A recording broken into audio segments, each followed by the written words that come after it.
ദേഷ്യം ഇന്നത്തെ ഇന്റർവ്യൂവിൽ ഡോക്ടർക്ക് ഭയങ്കരമായിട്ട് ദേഷ്യം വന്നു പല പോയിന്റിലും. പക്ഷെ ഡോക്ടർ ചിരിക്കുന്നു എന്ന് മാത്രം.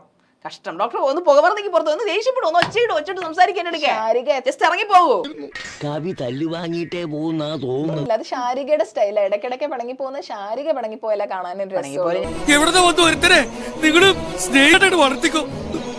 കുടുംബം നശിപ്പിച്ച ഈ ഒന്നിനു കൊള്ളാത്തവൻ ഇവിടുന്ന് എങ്ങോട്ടെങ്കിലും പോക്കോളാം. ഞാൻ തിരിച്ചു വരും, ഞാൻ അങ്ങനെ ദൂരെ ഒന്നും പോകത്തില്ല.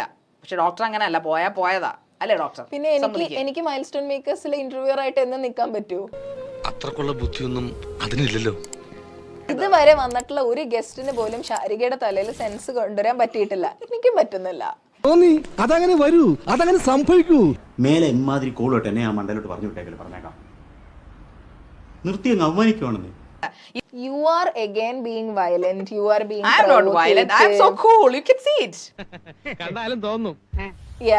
ആ കൂൾനെസ് മുകളിൽ കൂടെ ഇങ്ങനെ എയർ ആയിട്ട് കാണും, ആകാശത്തിൽ കൂടെ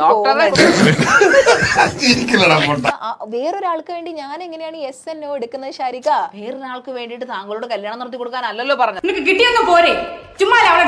ശാരികയുടെ സൈക്കോളജിസ്റ്റിന്റെ കൺസെപ്റ്റും ശരിക്കും സൈക്കോളജിസ്റ്റ് ആയിട്ടുള്ള ഞാനും തമ്മിൽ വ്യത്യാസമുണ്ട്. പിന്നെ ശരിക്കും സൈക്കോളജിസ്റ്റ് ആണോ ഡോക്ടർ?